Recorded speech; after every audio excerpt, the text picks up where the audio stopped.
You don't have a Bible, can you get her a Bible? There's one right here. And you can help her? Thank you. Are you from, do you study God's Word? Oh, yes, of course. Her dad is a pastor at Plato. Oh, that's, Yes, North Dallas in Texas. you better know something, okay? I Well, I'm calling you Dad. 1 Corinthians 11 chapter. 1 Corinthians 11 chapter. We've been on it for quite some time. I said hopefully we'll be able to buzz through and get to where, because I've got documents that need to go out to you all.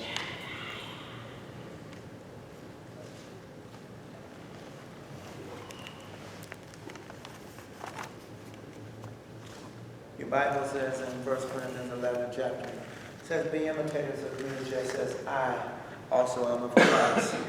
I praise you because you remember me in everything and hold firmly to the traditions just as I delivered them to you.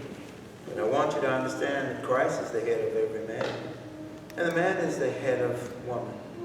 And God is the head of Christ. For, I forgot her name. You want me to call? If you want Oh, to- me, Asa. Every man who prays or prophesies with his head covered dishonors his head. Go ahead. And every woman who prays or prophesies with her head uncovered dishonors her head. It is just as though her head were shaved. If a woman does not cover her head, she should have her hair cut off. And if it is a disgrace for a woman to have her hair cut or shaved off, she would cover her head. Amen. Step 7. Okay. For a man indeed ought not to cover his head, for as much as he is the image and glory of God, but the woman is the glory of man. 8. For the man is not of the woman, but the woman of the man. Neither was the man created for the woman, but the woman for the man. Was it 9? Nor was man created for the woman, but woman for the man. For this reason, the woman ought to have a symbol of authority on her head because of the angels. Nevertheless, neither is man independent of woman, nor woman independent of man in the Lord. 12. For just as the woman came from man, so man comes through woman. But all things come from God. Judge for yourselves. Is it proper for a woman to pray to God with her head uncovered? Does not nature itself teach you that a man has long hair? Is it a disgrace for him? But if a woman has long hair, is it her glory? For her hair is given to her for a covering. Remember that Paul brings into the attention of all of them, and that was, he identifies that the roles is really what he identifies. And then he identifies culture. And so some would say, oh my goodness, then I don't have a head covering. So since I don't have something on my head, then I probably need to get out of here and go find something to put on my head. When this was culture. This is what they were doing back then. But do we do this today? Does a woman wear a covering? The older generation. I'm sorry. The older generation does. Oh, you say older generation, okay. You said, does the woman need to wear a cover? Uh-huh. No, I would thought say you no. said does a woman. No, well, so then you're saying no. He said older generation. It's not even an older generation, I thought, because remember, this is culture. Right. These were Jewish cultures that were going on. These were the Grecian cultures that were going on. But these cultures were used to identify. And what were they to identify? He said, he opened it up to really see what it was identifying. He says, because if she doesn't wear a covering, then she should be what? She should do what? She should do what? Shave it up. She should cut her hair completely off her head. Isn't that amazing? So she should cut her hair off of her head. I said, wow. So then we would say then we've got a problem then, because if this is the case and the woman has to cut her hair off of her head, then and if she doesn't wear the covering over her head, then he takes it to the extreme. Paul says then she should do what? Shave her whole head off. So Paul takes it to the extreme. And then what do you mean? So Paul is saying, here's what a lot of them that they were missing. This is worship. And what he was saying was, since this is worship, it's not what you worship, it's who you worship. And so then what he was saying then, the who is then God. And so then what he was saying, then don't you want to honor God? Because it was built around their culture. So don't you want to honor God? Then the question is, you know that you should have a covering over your head in order to honor man. He said, no, in order to honor God. Well, he's trying to get you to understand, or trying to get the church to understand, that really your blessings comes through that man. Because he says man is what? The image of God. He says man is the image of God. Someone said that's a male chauvinist thought. No. Then he backs it up, because he makes it clear as a bell. Man came into this world first. Then woman came. And so that would certainly also create a problem, because then the next question would be, but man comes through the woman now. So that would be the next question that would hit home. I can see them wrestling with this. You're saying the idea of man coming, that man came first. No, but man comes through woman. Then he clarifies it. He really opens it up so they can see something. Because what is it that you're truly wanting them to see? You want them to see that welcome to the house of God. Welcome to worship. Welcome to, so that you'll understand the purpose of God establishing his church. In Matthew 16:18, there was a reason why God established his church. And that reason was to do what? And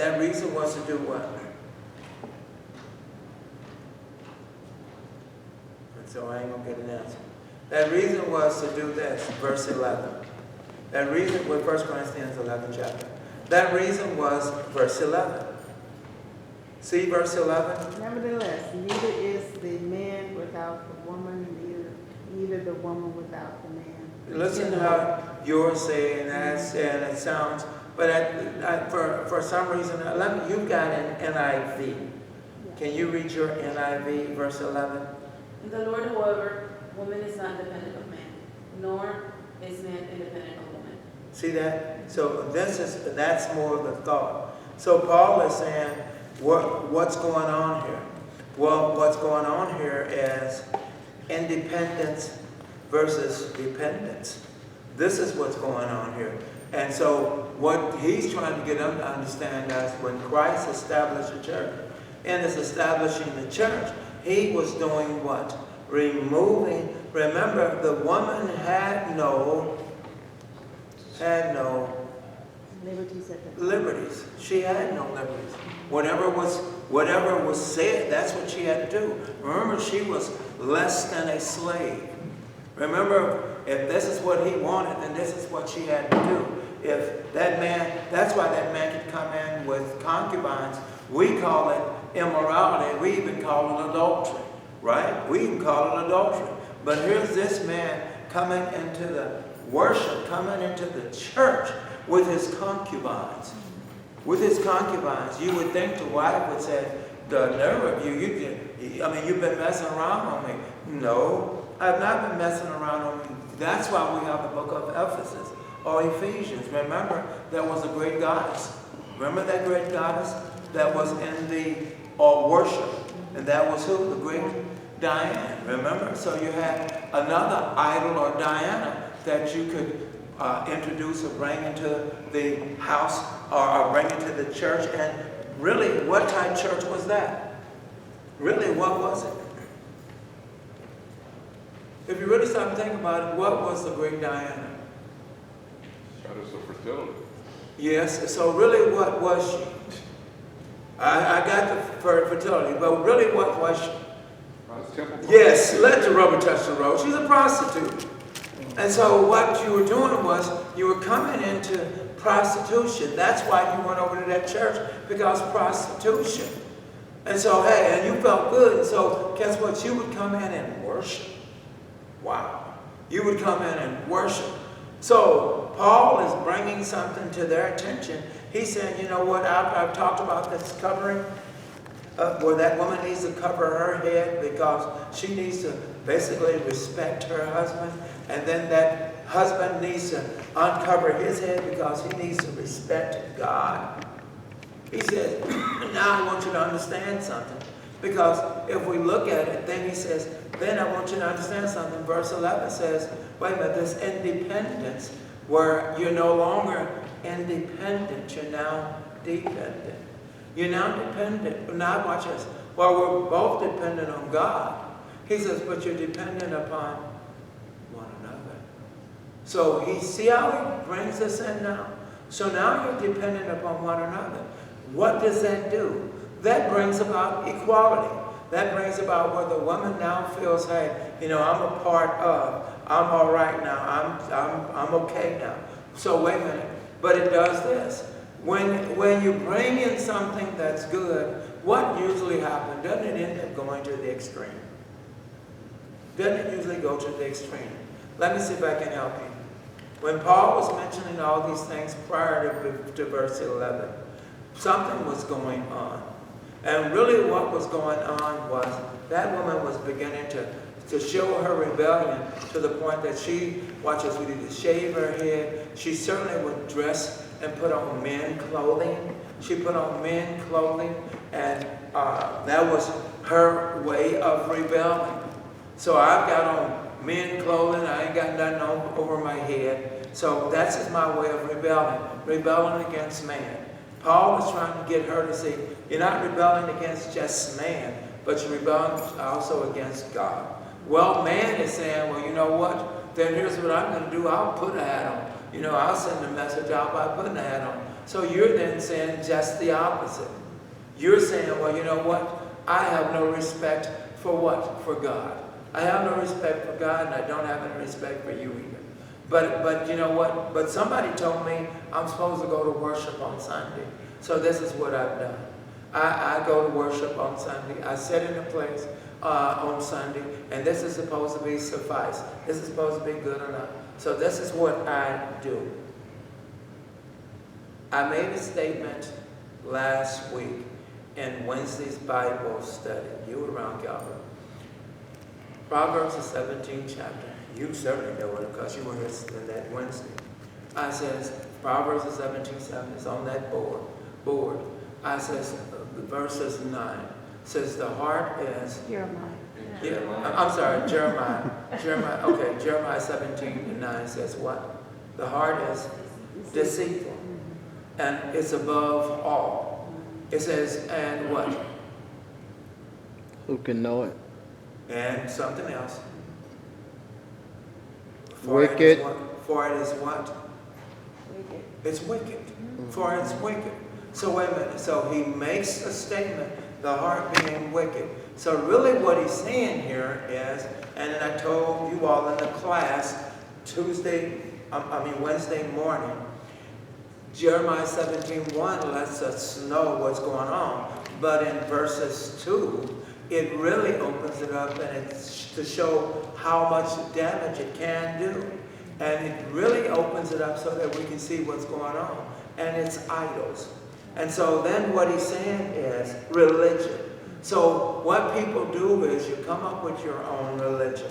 You come up with your own religion, and you say, man, that it's okay, that it's acceptable. It's already acceptable. And you say it's already acceptable. I apologize, but that's to the church. That phone is to the church, so that's why I keep it on. So if somebody wants to come, they can get us. But look at what he's saying. So look at what's going on. You have went to the extreme. The woman does what? She says, I ain't wearing nothing. She puts on man's clothing. She goes to the extreme. What does the man says, I don't want to wear a hat. So I don't want to do anything. To the extremes. So you've got two extremes. Well, what does Paul do? Now Paul addresses this extreme. And so he says there's some independence. Oh, you got it? Yeah.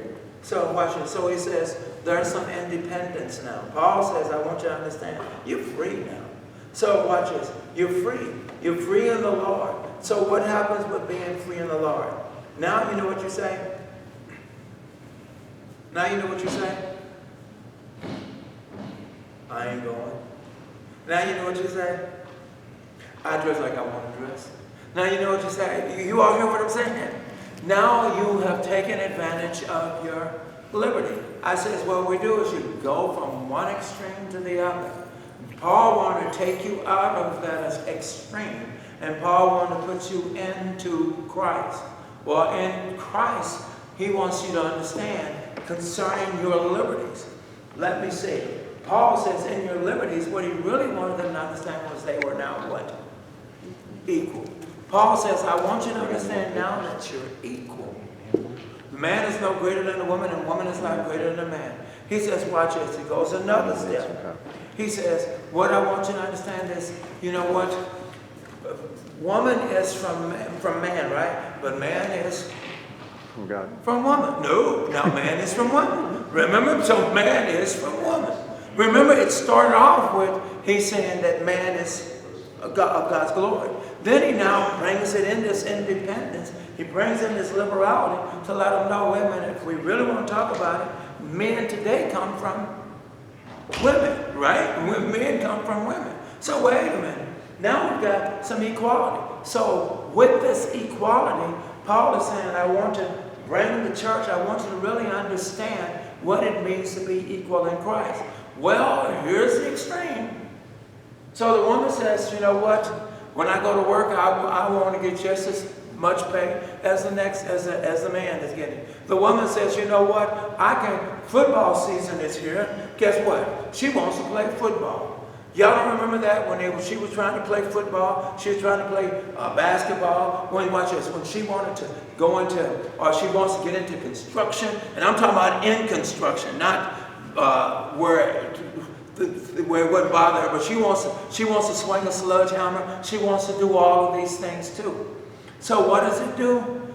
Now you're tampering with your liberalities. Now you're tampering with your equality. All of a sudden it's out. Yeah, Jana? Yeah. Oh, go ahead. As you were moving through, I think sometimes we don't really understand what the Lord means by image in regards to man. Okay. I think, I really do sometimes, is if you really think about it. And this is why that concept about being from woman is hard to grasp. Yeah, I think somebody said God, but it just said in that scripture 11 that it was from woman. I'm sorry, the 12. But I think that's the confusion. We don't really understand what image means. Oh, okay. When it says, a man is made in God's image. Okay. We know I think in my mind it means, and you can correct me if I'm wrong, the attributes, they're not necessarily talking about physical necessarily. It's the attributes that Jesus has, the way he approaches us in love, grace, and mercy, and his spirituality. Because we can never be perfect like him. Okay. You know, we strive. And you may disagree. No, it's not matter. I'm still trying to figure out where you. Well, I think Where I'm that's- simply saying we don't understand the word image. When you're looking at that verse, you're coming from woman. That kind of makes that thought of being in God's image confusing because we don't really understand image. Okay, so what is image? That's what I'm talking Yeah, that's what I'm saying. Then what is image? I want to hear your lost comments. it. I don't. I've already made my comments. I just Okay. want your comments. Okay, I can't comment on that because I don't know where you're coming from. I'm being honest with you. I really Okay. don't. You remember you just said a while ago, and I don't know who said it, when we read the scripture, for as the woman is of men, even so the man also by the woman, but all things of God, in the previous verse as well. And you asked a question, and someone said that the answer was God. And you said, no, it says in the verse that he's talking about from woman, which it does say that. Yes. I think the essence of that confusion lies in what image means. Okay. And so. But you still don't make, it doesn't make any sense. No. Don't worry about it, we'll talk about it later. I'm not taking up I'm the sorry. class time. That's not good. Maybe it's something I'm confused about. Yes. No, Calvin? Yeah, I was just going to say that with equality comes order. It seemed like it's full circle for me. With equality comes order, and with order comes authority. Right. And that's what this worship, it's about understanding it Right. as God designed it. Right. Right. So if we look at this, looking at your text, because this is where you're at in 12. For as the woman originated from man, so also yours will be different, and it drops so many powerful words. Listen to it. It says, so also the woman has his birth through the woman, and all things originated from God.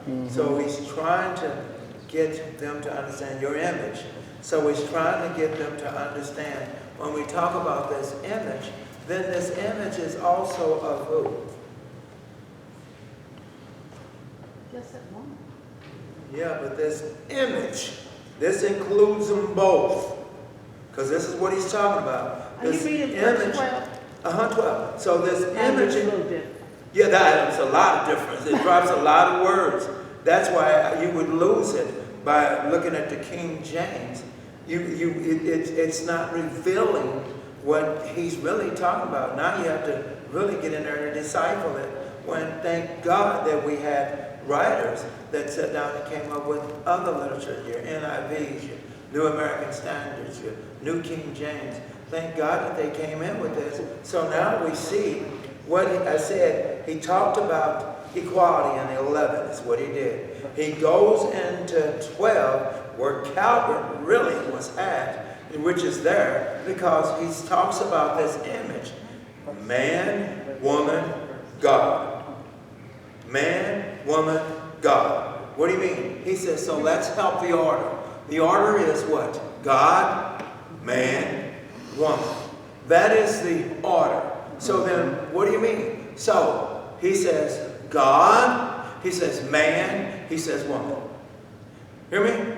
It's not no longer God, man, woman. It's God, man, woman.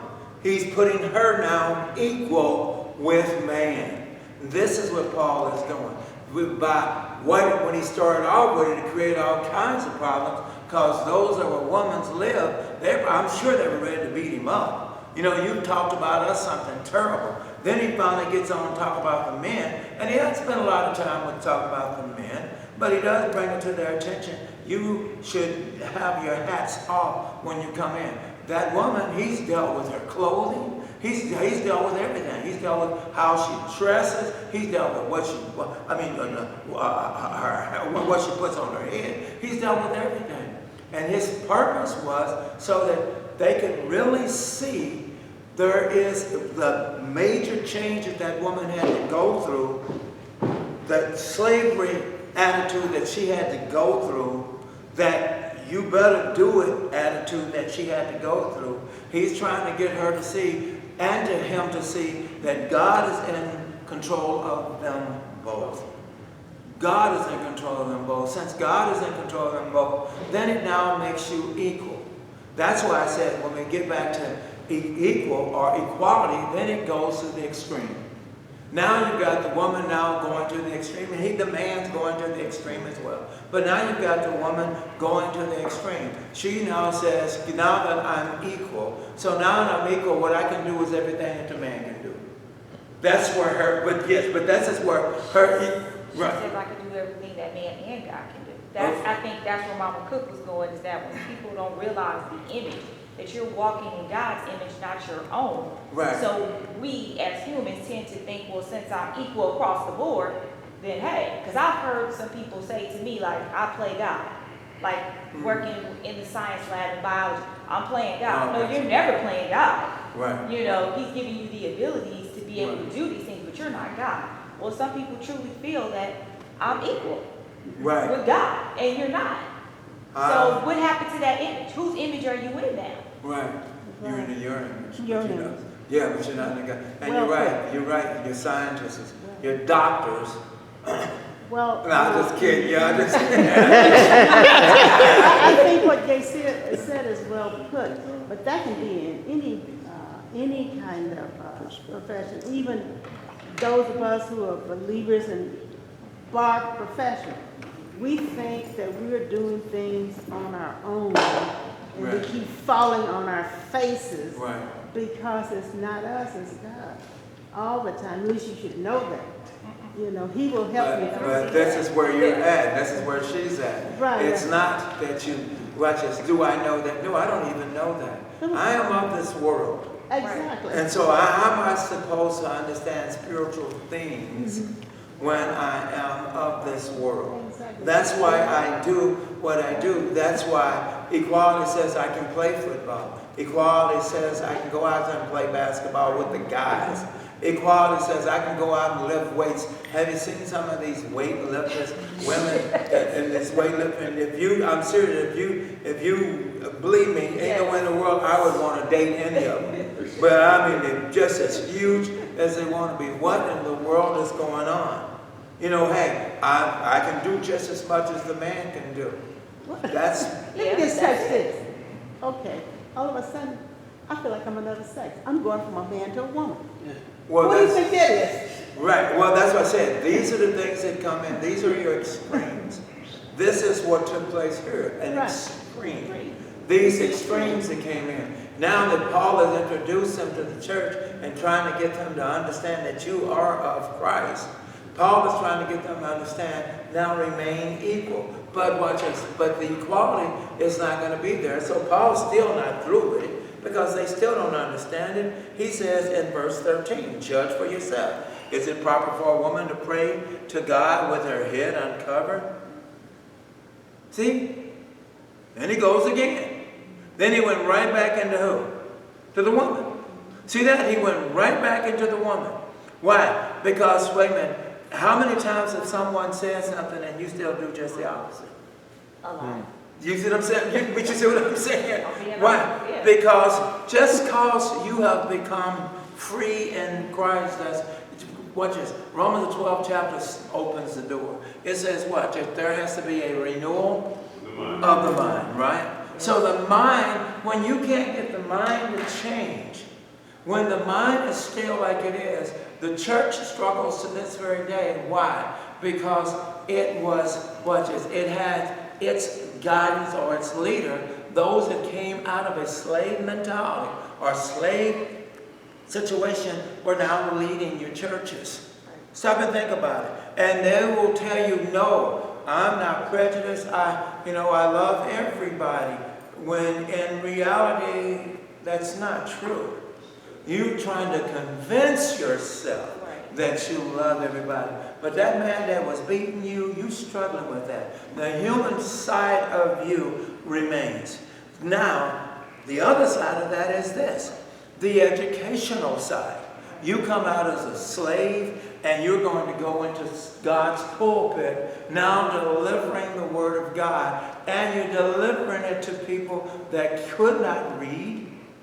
So they're basically relying on you to guide them. You see how far the church has come versus where the church once was?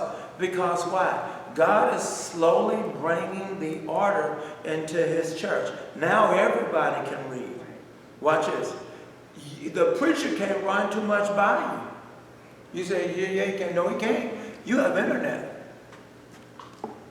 Stop and think about it. You have internet. All you got to do is pop up internet. Preacher said this. I can go to my phone and actually tell the phone, tell me who Jesus is. And it'll bring it all up. I mean, you know what I'm talking about, Jim. It'll Google. It'll just Google it all day long. So what do you mean? So man has advanced. Man truly has advanced. That's generic, by the way. Has advanced. So how much have they advanced to the point that that woman says, I can also preach? You see what I'm saying? To the extreme. Yeah, you're right. Now she's at the extreme. She says, but I can preach. Somebody had mentioned Joyce last week. Joyce Myers last week. But I can preach. And then if you look into her audience or her auditorium, they're full. Yes. I was in Atlanta. She's a good teacher. I was in that's my point. She's a good teacher. Right. But watch this. But God places us. God gives us roles. Yes. And that role was, although you are extremely knowledgeable, God tells you his order, when to use it and where to use it. Exactly. And he says, let me tell you one place that I do not want you to use it in. That pulpit. Do not use it in that pulpit. Yes. I just want to give reference to that Go because ahead. I remember me struggling for 2 years because you and I went through this. And I didn't want to get baptized, remember? 'Cause I was like, Yes. I've already been baptized. This doesn't make any sense. And you were like, Dacia, in order for you to become a part of, you have to get rid of that mentality that you had There in you the go. Baptist church. There you go. Remember, because gotta my go. thought process was, why can't I, get up in a pulpit? Yeah, and why talk can't about I this? do Why this? can't, why do the men do everything around here? What about us? So I completely understand what you are saying. As a woman, there are different roles that we have. Yes. And just going back to that, we don't really understand that we also have youth looking at us. No. So we're leading in a different direction, not understanding the havoc that we're causing to the future generation. 17 So- Jeremiah.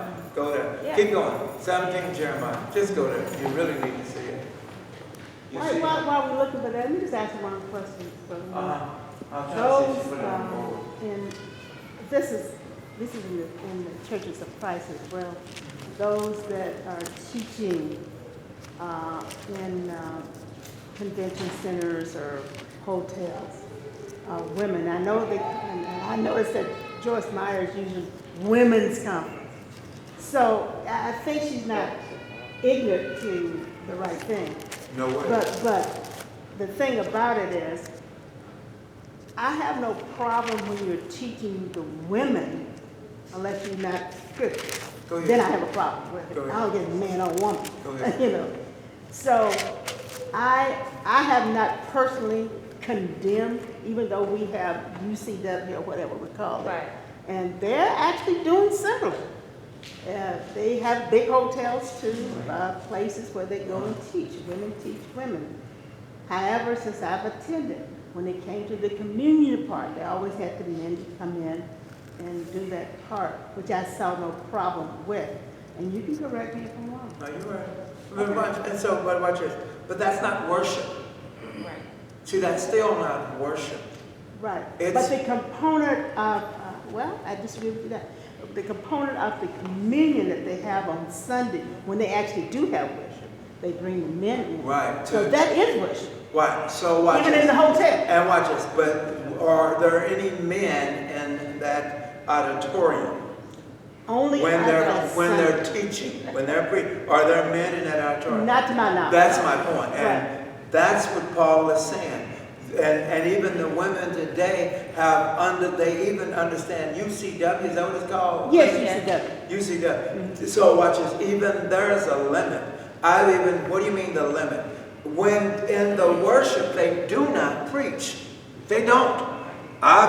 Believe me, because I've heard, hey, brother so-and-so's coming in to preach that day. They can teach, but they do not preach at all. So in the worship, it becomes exactly like it was supposed to be in the worship. They said, down. I don't care how great a teacher she is. She sits down, and you've been in those UCW things. Yeah, they do that. That's what I just said. They do that. Well, because first you made it sound like they are teachers. No, I said deliberately women, that the worship but- part on Sunday. Yes. They brought the men are there. I said that because my husband has participated, and my sons as well. Okay. Because I've been asked to come in that with you all's UCW one day and preach over there. But here's my However, the point that I was making, I know in the seminar is this woman. Whatever her name is, I'm not going to use anybody's name because I may get offended. She's going to bring her text from so. Go ahead. And I said to myself, text? Oh, yes, You yes, teach Bob. it. But I said, well, maybe I'm just making more out of it than that. But look what Joyce has done. This is what I mean by the extreme. Okay. She says, guess what? I can teach.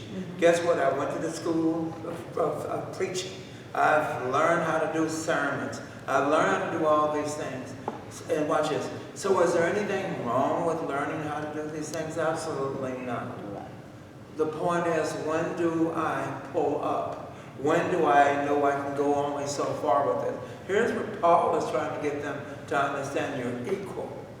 You're equal, but you also have a role in life. Titus' the second chapter really opens your role. It tells you what that woman is to do. It tells you what the older man is to do. It tells you what the older woman is to do. It tells you what the younger woman is to do. It tells you what the younger man is to do. So Paul really opens those roles so that you can see, because the church itself, it has roles. Women have roles. Men have roles. Women say, I can do everything the man do. Why come the man can't say, then why don't I get pregnant? Well, But you see what I'm saying? But you well, see they what I'm did come saying? up, didn't they? But you see what I'm saying? So why come I can't get pregnant? Why, since we're going to reverse the roles, then why come I can't do the same thing? And why come as much as this woman who's running around here, that's even, I'm going to deal with the weightlifter. That woman that's running around here and she's clinging 200 pounds or better. You might get close to 3. I ain't seen nobody yet get that close, but at least 200 pounds of weight. And even at that weight that she's lifting, her body has become deformed. It's no longer that flour. It's now tough as nails. So I'm serious. It's hard as a rock. Stop and think about it. It becomes mass. It is no longer soft tissue. It is now the tissues, because it has developed muscles that should not have been developed. God said her beauty was where? Let's get back to where we are. God said her beauty was where? Let's get back into your text. God said her beauty was where? Where did he say her beauty was? One place. What? Her hair is given for it. Yes. Remember, look. 15 says what? 15 says what? But if a woman have long hair, I know this is not virgin black, it is a glory to her.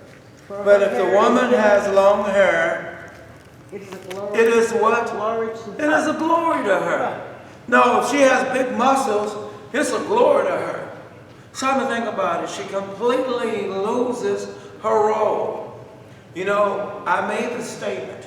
Genesis, the 3rd chapter, really opens doors. It says, remember the great curse? You remember that curse when God told, because the serpent, he deals with the serpent, tells the serpent what's going to happen to him. Then he tells the woman what's going to happen to her, remember? And he says she will do what? She shall have children, right?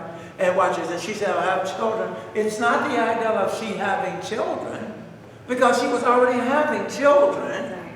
So then it was the idea of, now you're going to have children, you're going to have what? Pain. You're going to have pain.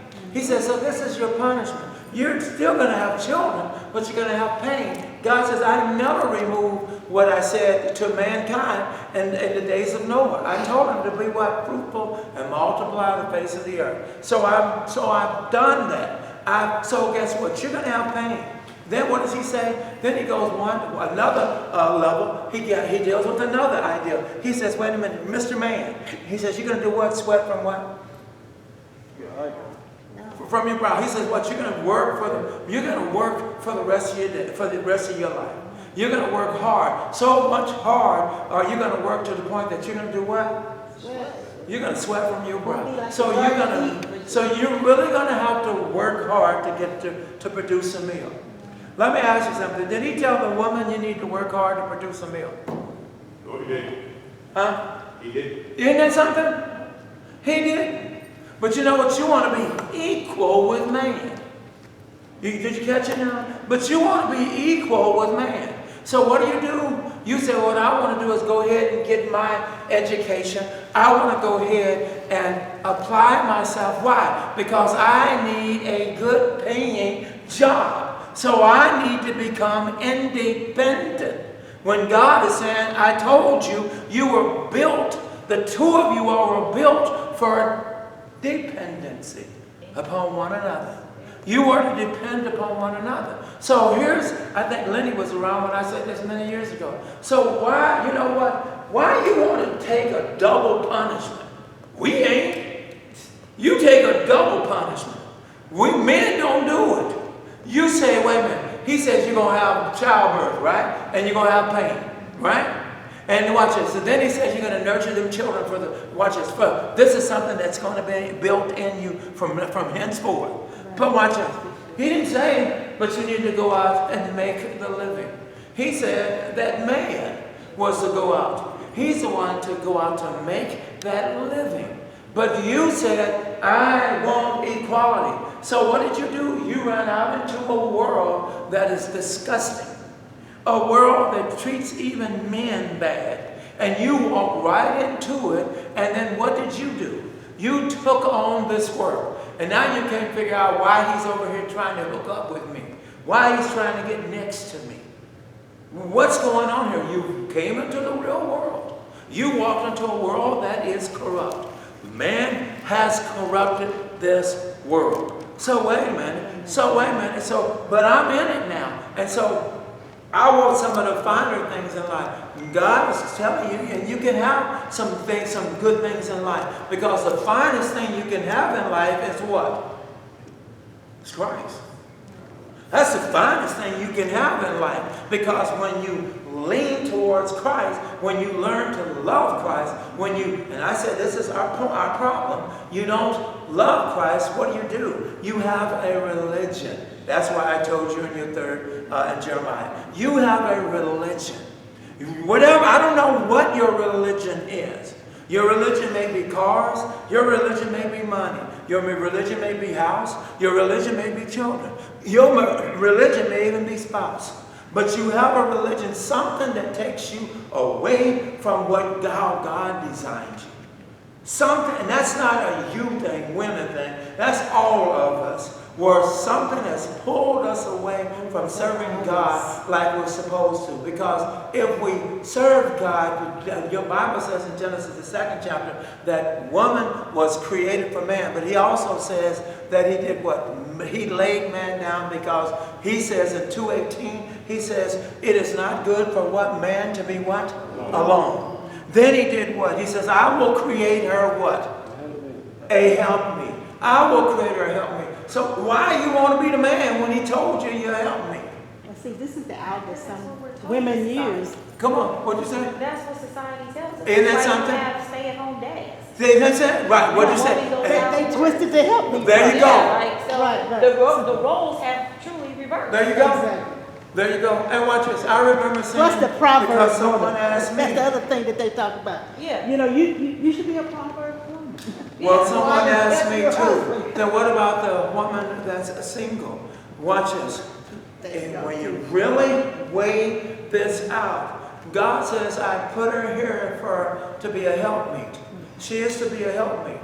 What is the problem? Why am I still single? Because you won't allow God to work with you. You have your own religion.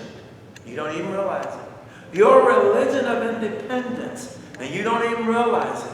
And it's causing, once again, that Calvert, you said order, right? Yeah. So when you're out of order, there we go. So now I don't understand. Why should I be single? That's because you choose to be single. God made you for someone. But you says no. What I need to do is, I was talking to somebody, another young lady, just Friday, and I was talking to her, and I said, and she's like, but I don't understand that she was trying to work with me on this. I said, wait a minute. Here's your problem. You are out seeking, trying to find a man. You are out trying to find somebody that you will marry. Why? Because your religion told you to. But if you had did it like God told you to, if you would do it just like God told you to, what you would do is leave all that alone. You wouldn't fight that. You wouldn't go after any of that. Because watch this. God has already made you much better looking than us. Hello. He done made you much better looking than us. He's given you attributes that, watch this, that male goes after. So it ain't you just go, well, shoot, nobody. He's given you attributes that male says, Lord, have mercy, look at this. I used to say it all the time. Girl, you fine. And somebody said, what do you mean by fine? Well, watch this. Then she turns around. If you turn around very quick, I mean extremely quickly, when the man says you fine. If you turn around quick enough, you find out what's so fine about you. As you find out where his eyes are. Yeah, you find out where his eyes are. Then you know, oh, now I know what's fine about me. So I thought he was talking about all of me is fine. When all he is talking about is neck down, something's fine about you. That's really what he was talking about. But she said she was looking for a husband. Right, and watch this. I'll give you, and watch this. And if she was here, I would bring it up. Me and Marie talk about this. It is Marie, right?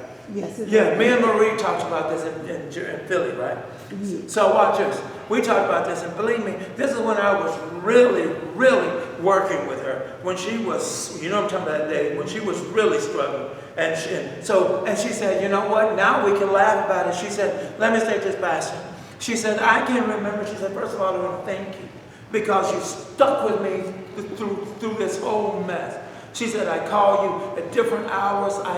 Tell your wife, thank you too for allowing me, for you to pick that phone up at different hours and talk to me. It seemed like it was just me and you, like you had let go of the church to key in or center in on me. But she said, let me take this. I will be honest with you. I wanted to get married. And she says, and what did I do? I married Robin. And what does that mean? And the dude was just as loose cannon as he could be. But just as what you wanted. So you got it. And what did it do? It produced all kinds of hell in your life. Stop and think about it. It produced all kinds of hell in your life. She said, I'm so glad that I talked to you because you took me through this. And then you told me to be patient, to hang in there. You know what? You have been set free. God has set you free behind what he's done in that marriage. God has set you free. Now, don't do nothing stupid. You quit going after men. You let that man come to you. I said, when that man comes to you, then you will get, I forgot his name, Ashman. Then you get an Ashman that will do everything for you. Know I'm telling the truth. That will do everything for her. I mean everything for her. And she's a happy camper, and they don't have to worry about any finances because he's making all the check you could ask for in that relationship. Isn't it amazing when you let go and let God? Isn't it amazing what happens when you let go and let God go to work in your life? Here's Paul. You've got to let go. You've got to bring this back to order. You got to quit trying to look like a male, act like a male, think like a male. You are a woman. You need to quit trying to come off like a little girl. Watch this. Y'all done seen them baby mama's boys. Y'all done seen them. Y'all know what I'm talking about. Mama's boys. You can't do nothing with them. You know what I'm talking about, Calvin? They're mama's boys. You know what I mean? And watch this. And they call them. And watch this. Mama's calling them all the time and asking them what's going on. And they can't be a man because they're mama's boys. You say, well, what about that individual that loses a spouse? That person that loses a spouse, God frees them. But if they wanted a spouse in their life, then they go to God. They go back to God. They ask God to help them to find that mate for them, not a male. See, this is our problem with the world today. We're searching for male and female. That's what we're doing. Just like animals. That's a shame. We're carrying on like animals. And animals, when they get in a certain time in their life, a certain period in their life, we call it they're in heat, is what we call it. And so what is it? It doesn't matter. Whoever they want, whoever wants to, as long as it's that female, I'll go ahead and do what I need to do. Do you hear what I'm saying? Why should we? Look, we are intellectual creatures. We're intelligent creatures. Amen. We don't run around talking about I'm in heat. What we do is we go and we surrender ourselves to God. When we surrender ourselves to God, God already knows. He said you can ask, but God already knows what you want. God is a God of order. I didn't create you and then give you no mate. I keep telling folks, it's the ideal, since we're talking about it, the sexual side, the ideal of it is this. God says, not everybody in this world has a sexual appetite. I know you say, well, God said they aren't. And your Matthew, the 19th chapter says it too. So they're not always women. So not everybody was made to have a sexual. No. But those that were made, wait a minute, I thought everybody had it. No. God made you, God created you to have a sexual appetite. Wait a minute, what do you mean? Well, guess what? What he's saying is, I made you for someone else. That's my order. I made you for someone else. And so what do you need to do? You need to be patient. You need to wait on the Lord. God says, I will swing that door open. I will make that mate available, male or female. I will make that person available. Our problem is we're microwave Christians. If it don't come tomorrow, then I need to go. What you say? We need to be a crop. Okay. Then what do? Then we go. And what do? We invest. What we do is go out and invest ourselves. Somebody said investigate. Nah, we don't investigate. We invest. Big difference. This is what I want. I'm making my investments here. That takes care of that. Come go with me. Let's go. We don't investigate. We don't study. We don't learn of a person. Because if we did, we might find out that's not my mate.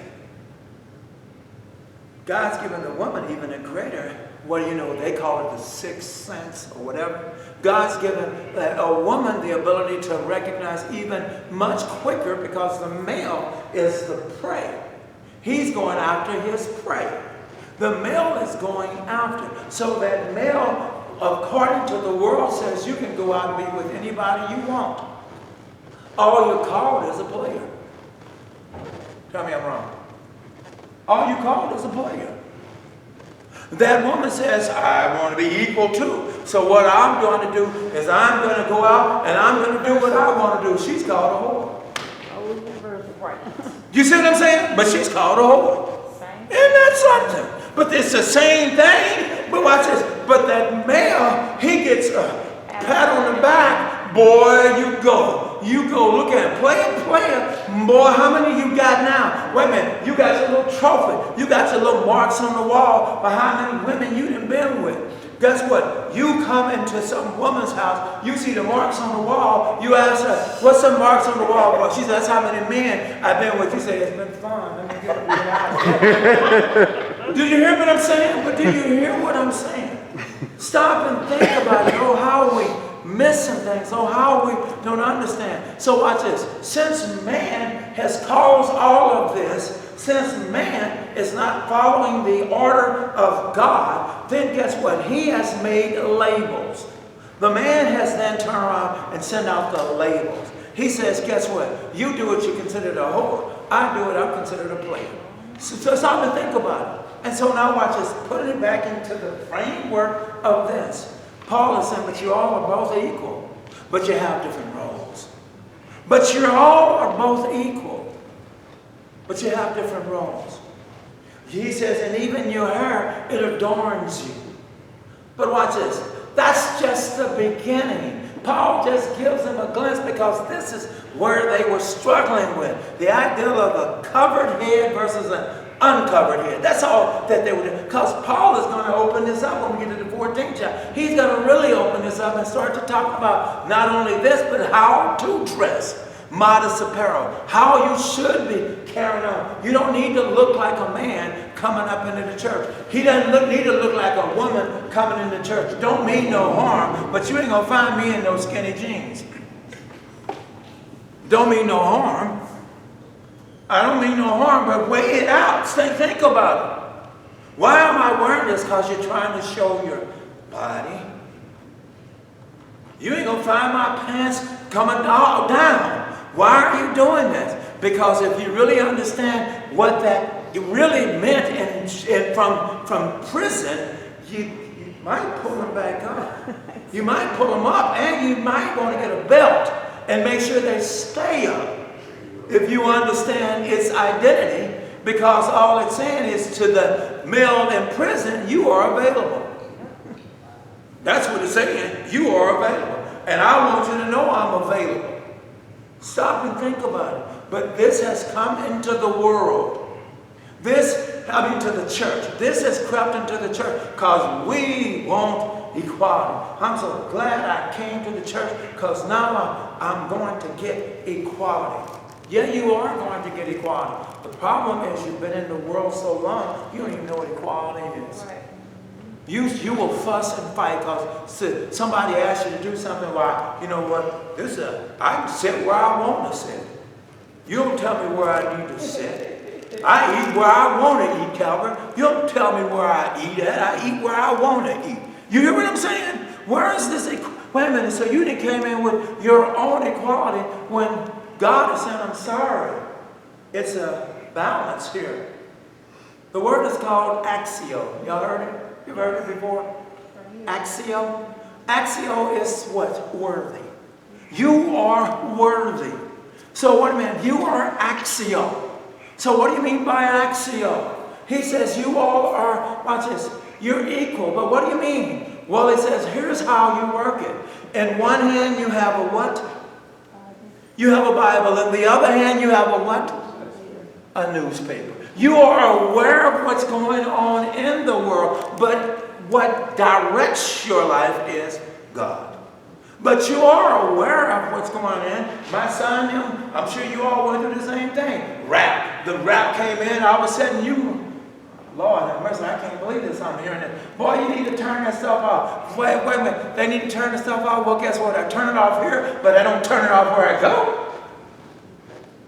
Hear me? Because that is the world. So you can pretend with your children if you want to all day long. Don't come in this house with that stuff on. They say, you're right, I won't come in the house. I'll play it and listen to it all everywhere where I'm at. And then when I come in, what I'll do is turn it down and come in. But it is still in my head. It is still in my head. So it's still been filtered into my head. So then your child does what? They carry on because what they have brought into their lives, garbage into their lives, they carry on. Where are you going with this? Because see, we only see a small, minute of it. Calvary, I think you got me at Proverbs. Did you keep me at Proverbs? Jeremiah? Yeah, I mean Jeremiah. Did you keep me at Jeremiah? I want you to see this. I want you to see this. And then I got to shut it down. I want you to see this. Jeremiah 17:1. And I'll get you where you need to go. Jeremiah 17:1 says, The sin of Judah the sins of Judah. is written with a pen of iron, Come on. with the point of a diamond. Come It on. is engraved on the tablet of their hearts. So God is saying not only is it the sins, but it's done and it's fine. It's so perfectly written. It's so perfectly ingrained in them. They're not even aware of it. It's so perfectly ingrained in them. Come on. And the horns of your altars, Come on. while their children remember their altars and their wooden images, while the children do what? Remember. Do you see what he's saying? You have a religion to the point that you do what? Transfer it. You transfer it to your generation, to the next generation. And you don't understand why they carry on like they carry on. Because you transferred it. Watch this. You said, well, I didn't do it. The world that they had to go out in transferred it. It said it was okay. They came up with their own religion. I think I heard you all say something about your son, the Israelites or something. Remember, y'all was talking about the Israelite movement or whatever that movement. Remember, Teresa, you were telling me about about your son and some movement he was in. Chris? Yeah, Chris. What was it? Some movement. Remember? I mean, he's not in it. But He hasn't looked at it, but he's not in it. Okay, hallelujah. But anyway, that movement is real. Jason actually sent me a video of it. The movement is real. It is trying to prove how you are really an Israelite, and because you really are an Israelite, you're that black Israelite. And so it's trying to prove a black movement. It's what it's trying to prove. We lived through the same thing. You remember? You don't remember when the... No, I remember. Okay. But this is my point. Yeah. These are movements. These are movements that Paul, here's another movement, I told you. This is culture. Paul has to address this culture, this problem that's going on behind something so minute. Believe me, when we should be able to next week be able to really open this up. It's something minute. What really generated behind all of this? How did all of this mess really start? That Paul is dealing with issue after issue after issue. How did this mess really start? Remember, I told you in 1 Corinthians the 8th chapter, that's how this mess really started. And all it was behind what kind of food you eat. It all started behind what kind of food you eat. Idol food. That's food sacrificed to gods. Idol food. It's how this started. And Paul hasn't let go yet. He is still on dealing with this issue because the idea of something that you worship, someone that you idolize, has led to all of this. Now you got another issue. And the issue is you're worshiping yourselves. You tell yourselves how you're doing. How many times have you said this too, Calvin, when we let go of self? How many times have you said that? That's been the issue. That's the issue that's going on in the churches today. You won't let go of yourself. You're too busy. Even preachers, I done seen it, get up and preach a sermon and you think, well, beautiful message. Did you know the message was about him? Him coming out. You know, I get a fantastic job. Him coming out, it's all about self. You see it too often out of your mega churches. You really see it in your mega churches where they're coming out of those pulpits. When they come out, you can't even touch them. They rolled off somewhere into the back because it's about self. It's about them. But if I go into that audience, they'll snatch me and they'll tear my clothes off me. Wait a minute, aren't you a brother just like everybody else in Christ? So wait a minute, then why would you need to be, why are you so special that no one can touch you? Right. But here we go again because it is about self. It's always been about self. It's the same thing that Satan has always used, that pride.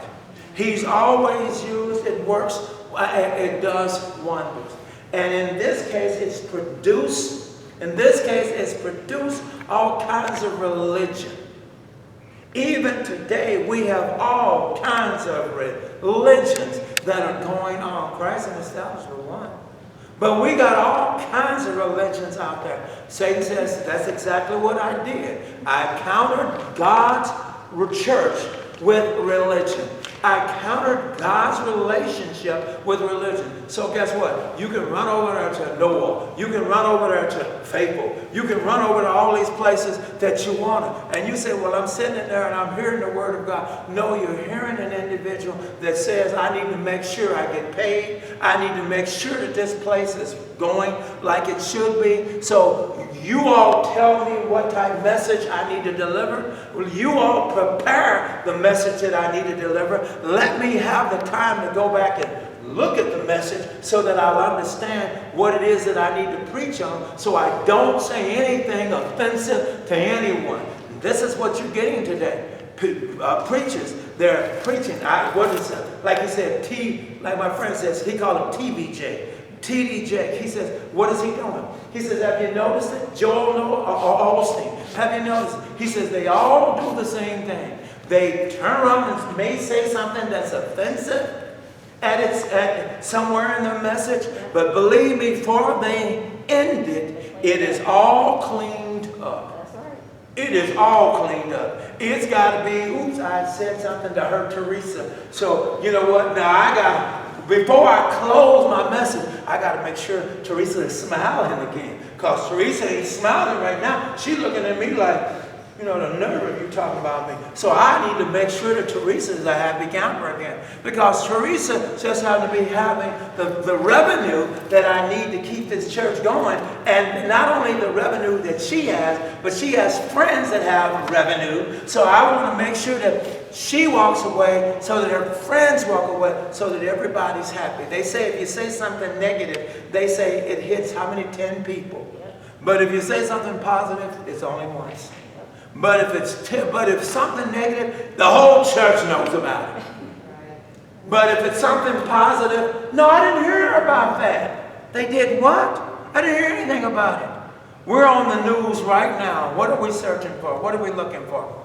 We're looking for what? Harvey? We're looking for what? Irma? Come on. What are we doing? Something about it. What are you doing? We're searching. We want to see how bad it is. Someone asked me, that was another something, I told you, I can't remember these people, but somebody had asked me concerning Harvey. And so what, Brother Thompson, how could God do that? I says, here's your problem. You see the negative. You see all the destruction. You don't see the positive. What do you mean? Look what it has done. It has brought people together. They working to try to do things. Folks that couldn't stand one another. Folks that quote unquote were prejudiced. It just so happens now, my house went down. My house was destroyed. And guess what? And here's a black man over here trying to help me. Here's a Hispanic man that's trying to help me. But I wanted to build a wall so that they so that they wouldn't come anymore. All of a sudden, look at the beauty of it. What does it do? It brings unison. So you're coming together to work together. I said, is that what God has to do? And I told the brother the same thing. I said, here's our problem. See, you see the negative, I see the positive. I said, and so I see the positive, but watch this, but I also see a warning. Because when you really stop and think about it, that could be us. But look what God is doing for us, sending us time and time again. Get your act together. Learn how to love one another. Learn how to respect one another. Learn how to accept one another's differences. I said learn. That's the problem. We don't want to learn. But you need to learn. God said, I'll send you another lesson. You don't get it, I'll send you another lesson. How many hurricanes run around now? 4, right? 4 out there. Wait a minute, so what do I got to do? Keep sending them out, keep sending them out, keep sending them, keep sending them. Don't you understand we're in the last days? God is getting ready to bring this thing to an end. And that remnant that's out there will run to him and not run from him. That remnant will do that. Those that love the Lord will say, I take heed. Let me do your will. Let me serve you more than I've ever served you. I don't know about you all as I close, but I think about it all the time. What do I need to do to better my relationship with you, God? I know I ain't nowhere near perfect. So what can I do to better my relationship with you, Lord? What is it? Just take heed. Listen. Okay, let me listen. What do you want me to listen to, Lord? To my word? What do you mean, your word? As you listen to my word, you find out, stop looking at something so negative. They tell me in closing, they tell me everything that's happened, everything that's bad that's happened. Last time I checked, wasn't God in control? Isn't God in control of everything? So then, what are you trying to say? God is out of control? I fairly differ with you. God is not out of control. These things happen because God allowed these things to happen. And they're for the sake of his people to come closer to him than you've ever come before. Are there any questions, guys? We stopped at 12.